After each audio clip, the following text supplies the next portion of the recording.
préparons-nous au règne qui vient. Et devenons, ce matin, des amis au service de Sa Majesté. Alléluia. On va avoir cette dimension d'amitié, de relation personnelle avec Dieu. Saül est rejeté, on l'a vu hier, et David va être roi à sa place, avec une corne d'huile. Ça change tout. Saül, il a été roi comment? Saül. C'est pas avec une corne d'huile. Avec une fiole. C'est quoi la différence? On se dit, bon, détail. La fiole, c'est fait par qui? Par l'homme. La corne. Ah oui, le créateur. Grande différence d'onction. Différence d'onction, différence de cœur, différence de victoire. Premier point, qui est ce roi de gloire? Qui est cet homme David? C'est la question qui va se poser parmi le peuple au moment de la victoire de David contre Goliath. On va aller dans 1 Samuel chapitre 17. David va se confronter au géant. Il ne vient pas en son nom, mais au nom de son roi. Pas Saül, vous l'aurez compris, mais du roi des rois. 1 Samuel chapitre 17, verset 45.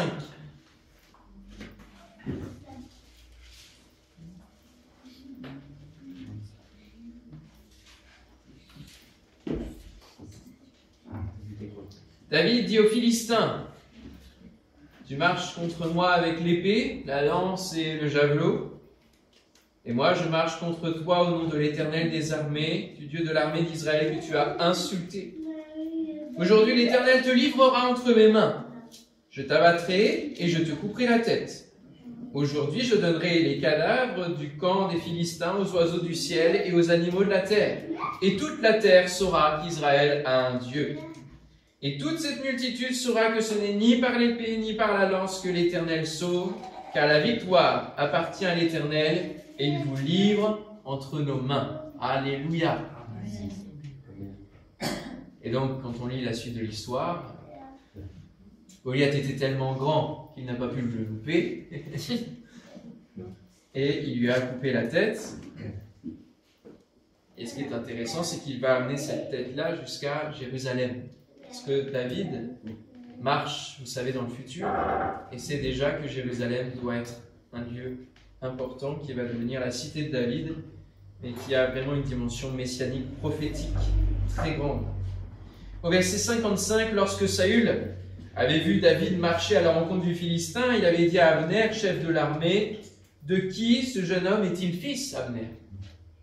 Abner répondit, « Aussi vrai que ton âme est vivante, au roi, je l'ignore. » « Informe-toi donc de qui ce jeune homme est fils, dit le roi. Et quand David fut de retour après avoir tué le Philistin, Abner le prit, le mena devant Saül. David avait à la main la tête du Philistin. Saül lui dit, « De qui es-tu fils, jeune homme ?» Et David répondit, « Je suis fils de ton serviteur Isaïe, Bethléemite. » Amen. Donc, autre correspondance bien sûr avec Jésus, Bethléem. Et l'autre correspondance, Matthieu, chapitre 3, verset 16.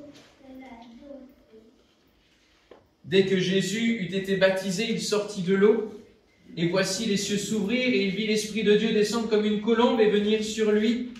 Et voici une voix fit entendre des cieux ces paroles, « Celui-ci est mon Fils bien-aimé, en qui j'ai mis toute mon affection. » Alléluia. Amen. En qui j'ai mis toute mon affection. Matthieu 13, 54. Il enseignait ses concitoyens dans leur synagogue. Son enseignement les remplissait d'étonnement, si bien qu'il disait, « D'où tient-il cette sagesse et le pouvoir d'accomplir ces miracles? Qui est ce roi de gloire ?» À la fin du sermon sur la montagne, Matthieu 7, verset 28, après que Jésus eut achevé ses discours, la foule fut frappée de sa doctrine, car il enseignait comme ayant autorité et non pas comme leurs scribes. Qui est ce roi de gloire? Si insignifiant, on l'a vu, David, qui n'a même pas besoin d'armure, qui part au combat alors que toute l'armée tremble quand même, les vaillants hommes, tout le monde est en statu quo depuis pas mal de temps. Et il arrivait très souvent que dans les armées, on prenne les plus vaillants, les plus forts, pour justement qu'ils combattent à deux, pour éviter que toute l'armée se batte. Ça, c'était régulier. C'était pas juste l'histoire de David et Goliath, c'était régulièrement qu'il y avait les plus forts, il y avait un défi qui était mené, et forcément David paraît presque rien, presque rien. Jésus est sorti de nulle part, on se dit, mais qui est cet homme? Alors, on peut dire, mais c'est le fils du charpentier, c'est...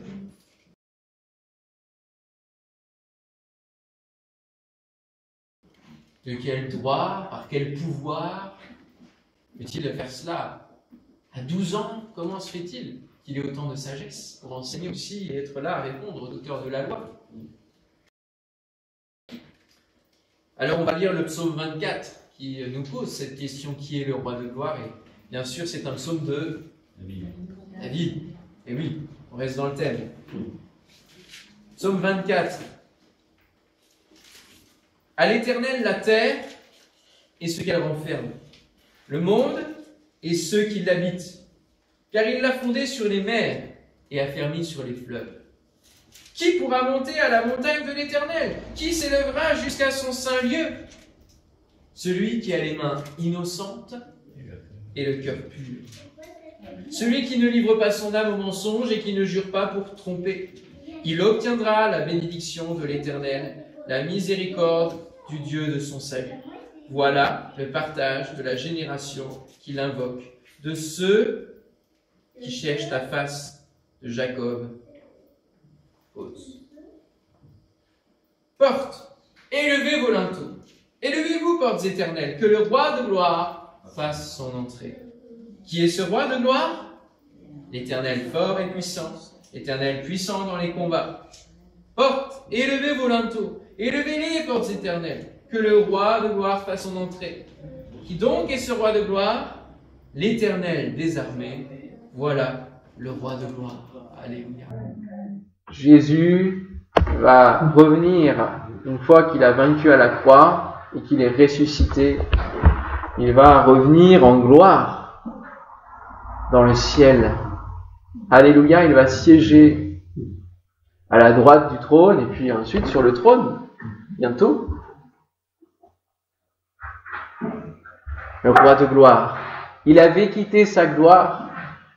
Il a fait un jeûne de gloire pendant cette terre, son ministère, et il a retrouvé sa gloire encore plus grande que celle d'avant, forcément avec ce qu'il a fait ici. Je crois donc que tout cela est suffisant pour répondre à la question et comprendre le privilège de pouvoir servir aux côtés de ce roi de gloire, pour chacun d'entre nous, de pouvoir prétendre à être un sujet du royaume, un fils ou une fille du roi des rois. Ce n'est pas un roi comme les autres. Dieu ne fera jamais rien comme le monde pourrait le faire. Il nous étonne, nous dépasse, nous surpasse. Il n'utilise pas les mêmes armes, les mêmes méthodes. Sa parole est puissante et éternelle. Alléluia. Une amitié hors du commun, point 2. Une fois que la victoire est assurée, Jonathan, fils de Saül, voit en David quelqu'un qu'il doit suivre, avec qui il doit se lier d'amitié. Ce n'est vraiment pas un homme comme les autres. C'est un jeune homme, parce que David est entré en royauté à l'âge de 33 ans, dans ces eaux-là, dans la trentaine d'années. Donc il est très jeune quand il réussit à battre Goliath. C'est un enfant, un adolescent. Et Jonathan, qui devait être sûrement dans les mêmes âges, se lie d'amitié avec David. Et cette amitié est racontée avec pas mal de détails par rapport à d'autres éléments où on aurait pu vouloir en savoir plus, mais ce n'est pas un hasard. Pourquoi? Parce que cette amitié, cette alliance, parce qu'ils vont même parler d'alliance, eh bien, c'est la relation que nous devrions avoir avec notre Sauveur et notre Roi. Ce n'est pas anodin non plus que le monde, du coup, voit cet épisode biblique autrement et puisse le salir au point que les chrétiens n'osent pas aborder ce texte. Puisque bien sûr, l'amitié entre David et Jonathan est narrée par le monde comme une relation homosexuelle. Oui, il y a des amitiés qui peuvent être entre deux personnes de même sexe, des amitiés qui peuvent être entre deux personnes de sexe différent, sans qu'il y ait d'intrication sentimentale ou même sexuelle. Il est important d'être prudent, c'est vrai, mais je me souviens, pendant que j'étudiais, je me souvenais de quelles amitiés j'avais pu avoir, et dans mon année de troisième, dernière année du collège, je me suis lié d'amitié avec une fille qui s'appelait Audrey Brard, qui a été dans le même village à quelques maisons de chez nous. Et j'ai passé toute l'année principalement avec elle, à rire avec elle, à s'encourager, etc. Mais il n'y avait aucun sentiment amoureux. C'était simplement de la pure amitié. Et avec le recul maintenant, je vois combien Dieu avait prévu cette amitié, parce qu'à la fin de l'année, c'est une année d'orientation. Il y a le lycée derrière, mais suivant ce qu'on désire faire, il peut y avoir plusieurs lycées où on peut aller. Et elle visait l'hôtellerie-restauration, et c'était un secteur très très demandé, et elle était au-delà de 50e dans la liste d'attente. Autant vous dire que là, après 50e quand même sur la liste d'attente, déjà après 10e ou 20e c'est compliqué, mais 50e ça fait la peine d'espérer, voyez. Et donc quand elle avait su ça, elle était dépitée, défaite. Et vraiment, moi c'est la première fois que j'ai vraiment ressenti le don de foi dans les dons spirituels. Le don de foi, c'est une foi qui vient s'imposer à vous et qui vous donne de prier pour l'impossible. Mais alors vraiment avec une conviction que ça va se réaliser. Et alors j'ai prié pour cette situation, mais comme jamais j'ai pu prier avec ce don de foi qui était déposé. 3 semaines plus tard, elle est prise. Elle est prise. Si je n'avais pas tissé cette amitié tout au long de l'année, jamais j'aurais eu à cœur sa situation, parce que j'aurais pas su peut-être. Et puis j'aurais jamais vécu aussi pour moi-même de savoir ce qu'était le don de foi. Donc c'était autant bénéfique pour elle, puisqu'elle a continué son chemin, que pour moi-même.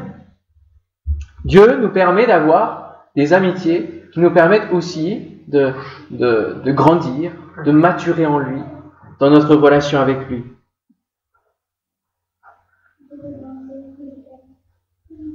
Pareil pour le lycée. Quand je suis arrivé au lycée, alors là je connaissais moins de monde.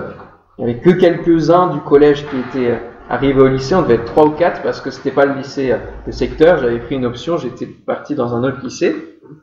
Et puis là, alors qu'il y avait une section professionnelle de ST2S ou SMS à l'époque, une fille qui s'appelle Vanessa qui sortait souvent du lycée pour fumer. Je ne sais pas par quel moyen on a tissé aussi là une amitié.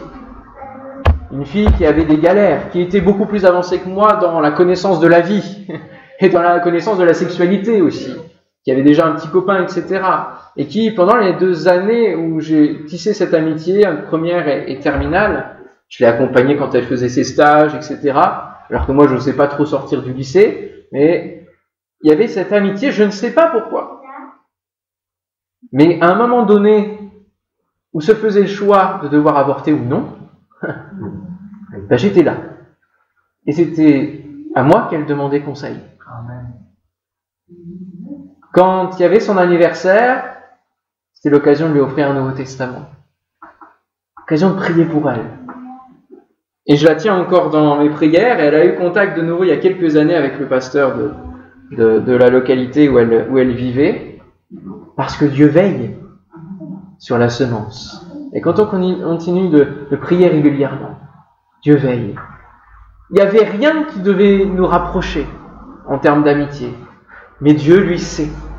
Il sait toutes choses. Alléluia. Elle se demandait elle-même d'ailleurs pourquoi j'étais là avec elle, parce que moi je ne fumais pas ni rien. Elle disait, mais pourquoi tu restes avec moi Et finalement, au travers de cette amitié, je lui ai montré qu'elle avait de la valeur aussi, en tant qu'être humain. Elle qui se méprisait, qui ne se pensait pas importante, valorisée.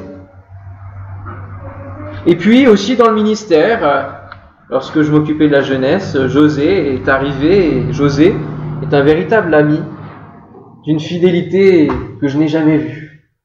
Vous le verrez, il est sur la route sûrement, celui qui prêchera après moi, et que j'ai eu l'occasion de lancer dans le ministère. Une fidélité qui me surprend à chaque fois, où là je me dis aussi, mais comment on peut véritablement vivre ce type d'amitié?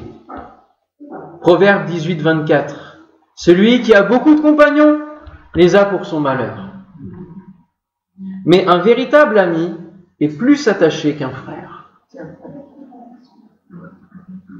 David a pu compter sur plusieurs amis fidèles, mais aucun n'était comme Jonathan. Aucun. Plusieurs amis fidèles de longue date l'ont trahi au dernier moment, lors de la rébellion de son fils Absalom. Achitophel s'est retourné, lui,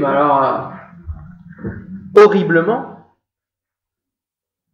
Et je l'évoquais, Méphibosheth, le fils de Jonathan, qui va être accueilli à la table du roi pendant des années durant, et qui, au moment de la rébellion d'Absalom, n'a pas suivi David dans la fuite.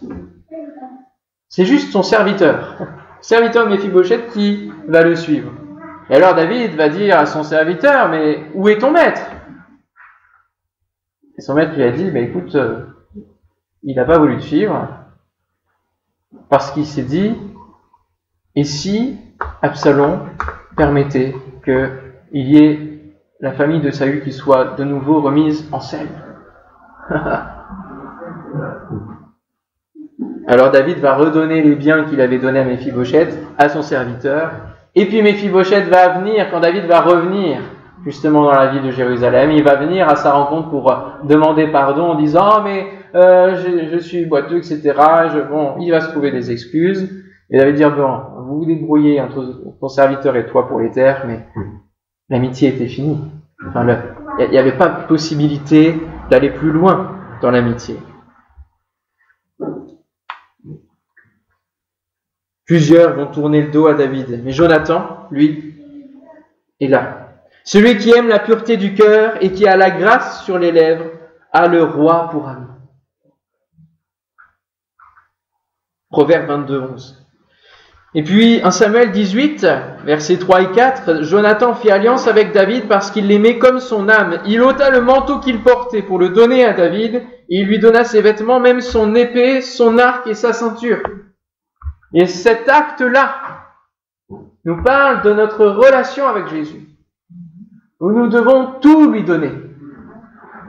Nos armes, notre ceinture, tout est remis. Nous sommes à nu à découvert devant lui.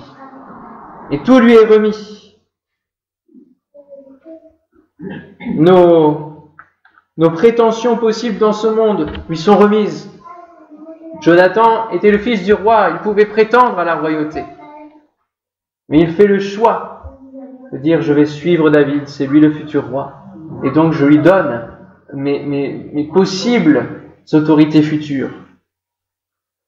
Jonathan sait voir en David le futur roi alors que Jonathan aurait pu prétendre à cette place. Il lui donne tout. Sommes-nous dans la pureté du cœur? Sommes-nous dépouillés jusqu'au tréfonds de notre jardin secret, jusqu'à remettre les clés de ce jardin secret au Seigneur, afin qu'il ne le soit plus pour lui?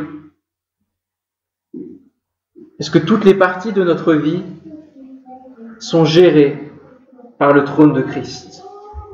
Il fallait une sacrée dose de confiance pour David de tisser une amitié avec Jonathan, le fils de son ennemi premier quand même. Et il a pu craindre pour sa vie de se dire, et si Jonathan se retournait, et si Jonathan n'était pas quelqu'un qui complote avec son père. Il fallait une dose de confiance. Et mon frère, ma sœur, Jésus a une sacrée dose de confiance pour nous. Il croit en nous. Et c'est pour ça qu'il est venu sur la croix. Parce que s'il n'avait pas cru en nous, il ne serait pas venu sur la croix, il ne se serait pas embêté. mais il croit que nous pouvons devenir des sujets du roi et que nous pouvons ne jamais le trahir.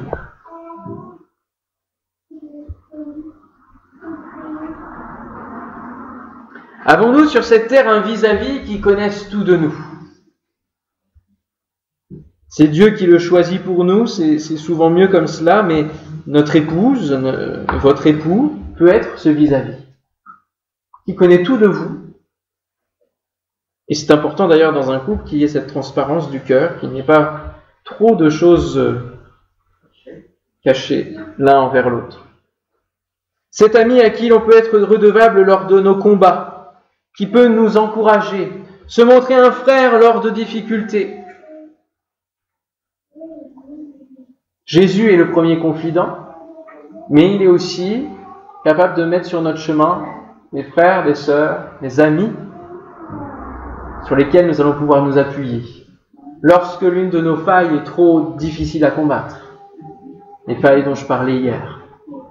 C'est tellement important de pouvoir briser le secret, le silence sur lequel l'ennemi va vouloir jouer, parce que lui, il est là, il rôde, donc il attrape des choses, il sait quelles sont nos failles. Et donc, si nous avons un combat en nous-mêmes et que nous n'avons pas brisé cela, en le partageant à quelqu'un de confiance, alors il va avoir une influence forte. Tandis que si on a quelqu'un de redevabilité, qui ne va pas aller répéter tout cela ailleurs, et parce qu'on a choisi cette personne, on sait qu'elle est de confiance, et qu'on peut dire là, j'ai besoin de ton aide, j'ai besoin de ta prière. J'ai besoin de toi parce que je sens que je sombre. C'est tellement bon d'avoir cette personne-là à ce moment-là pour pouvoir, résister au diable. David a pu se confier à Jonathan pour être soutenu sur la terre. Oh David, on aurait pu se dire, il avait une telle relation avec Dieu, regardons ses psaumes, etc. Il n'avait pas besoin de quelqu'un. Mais Jonathan a été véritablement un soutien sur cette terre, comme Barnabas pour l'apôtre Paul. Nous avons besoin d'encouragement.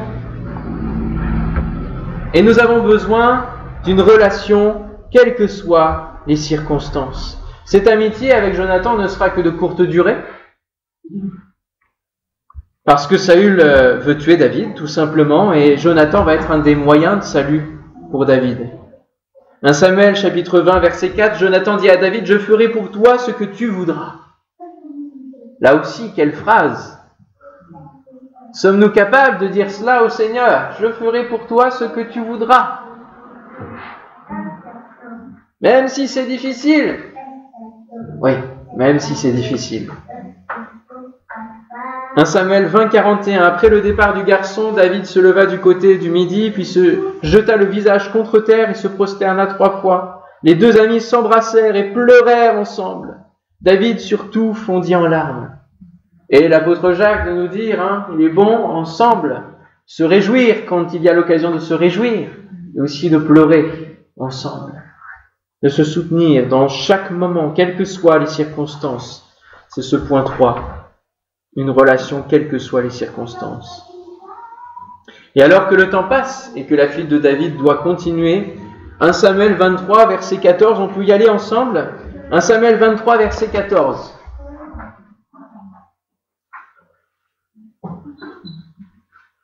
Ça a été une longue traversée du désert pour David. Et alors que des frères et des sœurs peuvent parfois dans notre traversée du désert être comme les amis de Job et dire bon, à un moment donné, il faut peut-être que tu te remettes en question et que tu vois où tu as péché. Jonathan n'a pas cette attitude-là. Il essaye par tous les moyens de rejoindre David au cœur de la difficulté, du combat. 1 Samuel 23, 14. David demeura au désert dans des lieux forts et il resta sur la montagne du désert de Ziph.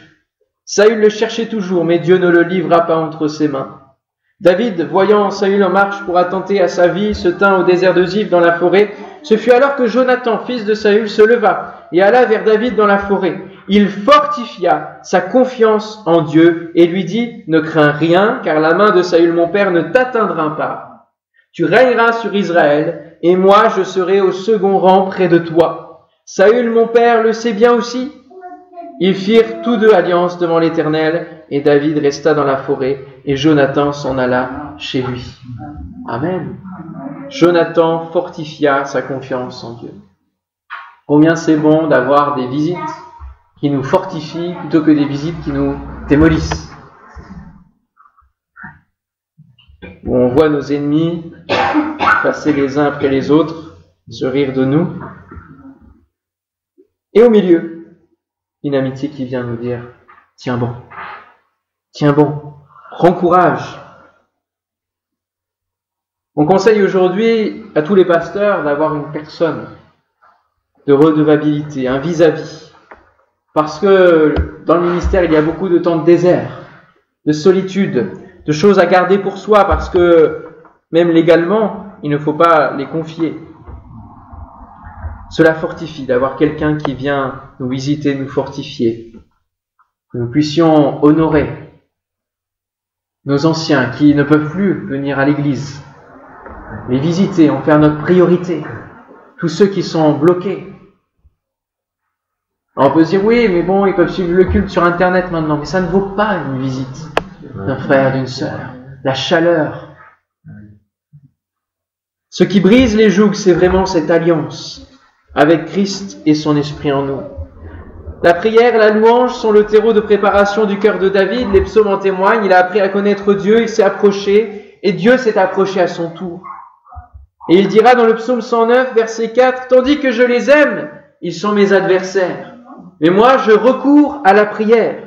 Ils me rendent le mal pour le bien, de la haine pour mon amour. » Matthieu 5, 44, « Mais moi je vous dis, aimez vos ennemis, bénissez ceux qui vous maudissent, faites du bien à ceux qui vous haïssent, et priez pour ceux qui vous maltraitent et qui vous persécutent. » La relation que nous avons avec notre Père, au travers de Jésus-Christ qui nous sauve, est une relation qui nous permet à la fois de vivre la parole de Dieu, les principes du royaume, d'être préparés pour le règne qui vient, mais aussi d'avoir une dimension prophétique sur ce qui va venir sur notre vie.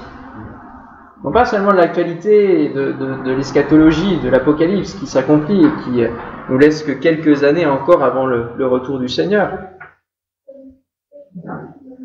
mais aussi pour notre propre vie. David, ici, dans ce psaume, il vit déjà le sermon sur la montagne.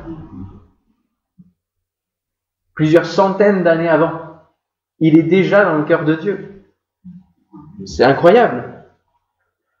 Et des prophètes, certaines paroles de prophètes, quand on lit le psaume 22 de David, messianique, au plus haut possible, et bien d'autres, il est déjà dans le monde d'après, déjà dans le royaume de son arrière petit-fils. Mais de la même manière, pour nous, être dans cette relation avec Dieu nous permet de recevoir des paroles qui vont nous préparer aux épreuves à venir, aux choses qui viennent sur notre vie, et qui vont nous permettre, au cœur de la circonstance de l'épreuve, d'avoir une parole sur laquelle nous appuyer, qui vient du Seigneur. Alléluia. Amen. Il pourra y avoir des témoignages peut-être là-dessus ce soir, pour ceux qui le souhaitent, qui ont reçu peut-être une parole et qui ont traversé une épreuve avec une parole. David revêt véritablement l'appel de Dieu au peuple pour une nouvelle relation avec lui. Alors que Saül, lui, représente le passé, et rappelle au peuple quelle est la situation, l'état de cœur du peuple, David, lui, va être une invitation. Et la série là que nous abordons est une invitation pour chacun d'entre nous. Préparons-nous au règne qui vient, c'est une invitation. Nous avons le choix de le faire ou de ne pas nous préparer. Nous avons le choix de nous rapprocher encore plus de Jésus ou de rester là où nous sommes, voire même de reculer. Nous avons le choix. Saül, lui, va bâtir des autels pour excuser son péché. J'ai déjà évoqué ces choses. Il n'est pas proche de Dieu. Il commence à venir vers Dieu pour le consulter sur l'invitation du prêtre. Il va dire apportez l'éphod, car le prêtre portait en ce temps-là l'éphod devant les Israélites. Pendant que Saül parlait au prêtre, le désordre augmentait dans le camp des Philistins. Alors Saül dit au prêtre, cela suffit, retire ta main, c'est bon. sans attendre la réponse de l'Éternel. Et combien nous sommes comme ça dans notre relation avec Dieu? On commence à venir un peu dans la prière, et puis hop, un coup de fil. Ouf, on laisse tomber, on répond au coup de fil, Une pensée qui me traverse l'esprit, ah mais j'ai ça à faire, j'ai oublié telle facture, j'ai oublié tel rendez-vous, tout de suite, on laisse tomber la parole de Dieu, la relation. Il est important de mettre le cadre pour notre temps de méditation et de lecture. De ne pas avoir le portable à côté, d'être tranquille. Si Jésus nous a dit, va dans ta chambre, ferme la porte, c'est vraiment que il faut placer le cadre. Il faut placer les choses. Sinon, vous allez être embarqué par toutes les sollicitations. Et puis parfois, on va dans la prière, on sort tout ce qu'on a à sortir, et puis on s'en va. Dis Seigneur, bénis ça, j'ai besoin de ça, j'ai ceci, j'ai cela. Et on ne prend pas le temps de faire la partie inverse et d'écouter ce que Dieu a à nous dire. Parce que si on lui confie nos problèmes, peut-être qu'il aurait quelques solutions à nous donner, non? Eh oui. Et il faut prendre le temps d'écouter. Donc ça ne veut pas dire de parler tout le temps dans notre vie de prière, mais d'avoir un temps où on parle, et un temps où on lit la parole de Dieu, on dit Saint-Esprit, éclaire-moi, parle-moi. Et puis, un temps où on est posé, parfois même dans le silence, c'est ce que Yong Gisho a appelé la prière méditative, c'est-à-dire qu'on prend le temps de repasser ça sur notre cœur, prend le temps d'être dans la présence de Dieu, et puis d'écouter ce que Dieu a à nous dire. On se met sur l'onde, la bonne fréquence. C'est comme poser une question à un ami, lui parler de ce que vous vivez, et puis vous repartez d'un coup. Ne sera-t-il pas désobligé, d'une part, que vous n'écoutiez pas ce qu'il a à vous dire et que vous ne lui demandiez pas de ses nouvelles à lui? Parce que finalement, notre relation avec Dieu, c'est aussi prendre des nouvelles du ciel. Non pas de savoir quel ange a fait quoi, ni rien, mais dire, Seigneur, qu'est-ce que tu veux que je fasse pour toi aujourd'hui? Fais-moi connaître ta volonté. Je suis au service de la majesté. Donc quand on demande audience au roi, on peut apporter nos besoins, mais c'est encore mieux aux yeux du roi de dire, mais voilà, j'ai fait ma requête, mais toi, au roi, que veux-tu que je fasse pour toi? Cette relation, si nous faisons qu'à moitié, eh bien, elle va être revue, l'amitié va être vite revue et corrigée. Si on fait ça régulièrement avec des amis, ils vont dire, bon, c'est pas des véritables amis, quoi. Et moins l'on prie, moins l'on prie. Et moins on a envie de prier. Au point qu'on le fait seulement lorsqu'on est en public, à l'église, sur la demande du pasteur. Parce que bon, vraiment, si le pasteur nous a demandé, il ne peut pas quand même lui dire non. Mais à l'intérieur, c'est sec, c'est vide. 1 Samuel 14, verset 36, Saül proposa, « Descendons cette nuit derrière les Philistins et pillons-les jusqu'à l'aube. Nous ne laisserons pas de survivants. » Les soldats lui dirent, « Fais comme tu le juges bon. » Alors le prêtre intervint en disant, « Consultons d'abord Dieu ici. » Saül interrogea Dieu, « Descendrai-je à la poursuite des Philistins? Les livreras-tu en notre pouvoir? » Mais Dieu ne lui répondit pas en ce jour-là. Et oui, parce qu'à un moment donné, quand on s'amuse avec le Seigneur, à un moment donné, il nous met un stop. Et des fois, oui, on a l'impression de ne pas ressentir de réponse de la part du ciel. Mais en même temps, là, pour Saül, il a fallu que le prêtre lui dise, au fait, avant de partir, là, tu voudrais pas consulter l'Éternel? Est-ce qu'il faut qu'on attende qu'un frère, une sœur, le pasteur nous dise, avant de partir dans tes projets, tu voudrais pas juste les soumettre au Seigneur? La relation est inexistante lorsque nous espérons la prière de l'autre. Saül dit encore, « J'ai péché, maintenant je te prie, honore-moi en présence des anciens de mon peuple et en présence d'Israël. Reviens avec moi, je me prosternerai devant l'Éternel ton Dieu. » 1 Samuel 15, 30, on l'a vu hier. Alors je ne dis pas que lorsqu'on demande la prière à quelqu'un d'autre, ce n'est pas qu'on n'a pas de relation avec Dieu, comprenez-moi bien. Mais ici, l'état de cœur de Saül fait qu'il n'a vraiment pas de relation avec Dieu et qu'il espère la relation de Samuel avec Dieu pour pouvoir lui être rétabli. On peut demander à la terre entière de prier, mais rien ne changera si nous ne nous remettons pas à une connexion avec Dieu personnelle. Et bien souvent, lors de l'imposition des mains, quand il y a des appels à la prière, j'invite les gens qui viennent à prier eux-mêmes avec moi, au lieu juste d'attendre que la bénédiction descende. C'est venir avec une démarche de foi et confesser la foi en même temps que je prie pour la personne. C'est important. Important de prier ensemble. Et de ne pas être juste dans l'attente de ce que l'onction du pasteur va pouvoir donner. C'est pas ça. C'est pas du tout bon. On ne peut pas profiter du Wi-Fi du voisin ou de la terre entière de manière durable. À un moment donné, il faut installer chez soi quelque chose qui nous soit personnel. Préparons-nous donc au règne qui vient en devenant un ami précieux du roi sur lequel il peut aussi compter. Apocalypse chapitre 5, et je vous invite à ce qu'on lise ce dernier passage ensemble. Apocalypse chapitre 5.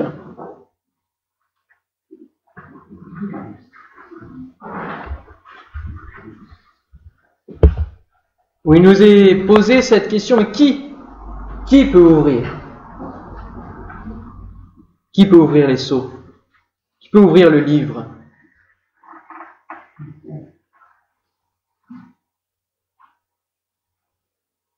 Apocalypse 5, verset 1er. Puis je vis dans la main droite de celui qui était assis sur le trône un livre écrit en dedans et en dehors, scellé de 7 sceaux. Et je vis un ange puissant qui criait d'une voix forte: qui est digne d'ouvrir le livre et d'en rompre les sceaux? Et personne, dans le ciel, ni sur la terre, ni sous la terre, ne put ouvrir le livre ni le regarder. Et je pleurais beaucoup de ce que personne ne fut trouvé digne d'ouvrir le livre ni de le regarder. Et l'un des vieillards me dit: ne pleure point. Voici, le lion de la tribu de Juda, le rejeton de David, a vaincu pour ouvrir le livre et ses 7 sceaux. Alléluia. Amen. Qui est ce roi de gloire? Qui est ce roi puissant sur lequel Dieu a ouvert les cieux et a dit: celui-ci est mon fils bien-aimé. Alléluia. C'est le rejeton de David, mais c'est le lion de la tribu de Juda. Alléluia. C'est lui qui revient. Seigneur, nous te bénissons, te remercions encore une fois parce que ta parole est abondante et elle vient nous nourrir, elle vient nous abreuver, elle vient combler nos cœurs d'une richesse qui ne se compare à aucune autre sur cette terre. Et nous te bénissons, nous te glorifions encore ce matin parce que nous pouvons nous approcher encore plus de toi, faire un pas de plus, Seigneur. Et toi aussi tu t'approches de nous, c'est ta promesse. Approchez-vous de Dieu et il s'approchera de vous. Alléluia. Tiens, nous voulons ouvrir notre porte et te laisser venir souper avec nous. Seigneur, nous voulons partager cette amitié ensemble, tout te donner, être transparent avec toi. Et Seigneur, nous intéresser à ton royaume, à ta volonté, à ton cœur, pour pouvoir faire toutes tes volontés, Seigneur, pour être au service de sa majesté. Au nom de Jésus, à toi la gloire, Seigneur. Amen. Alléluia. On pourrait se lever et puis chanter ce chant majesté, à lui la majesté. Alléluia. C'est le 82 dans le DPS.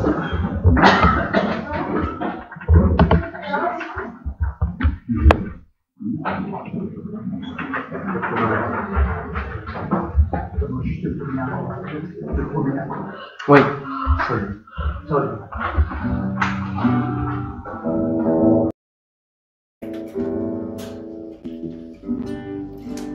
Majesté, louez sa majesté,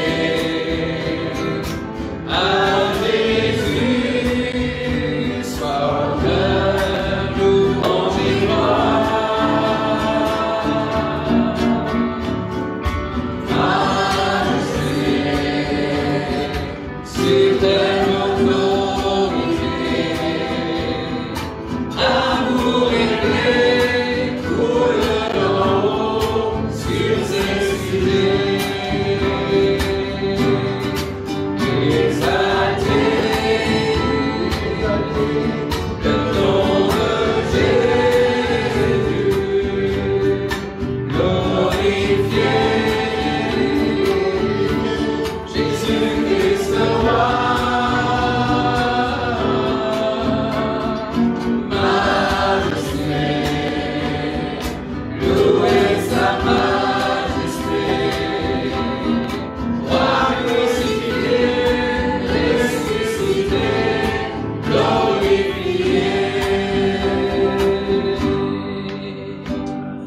majesté.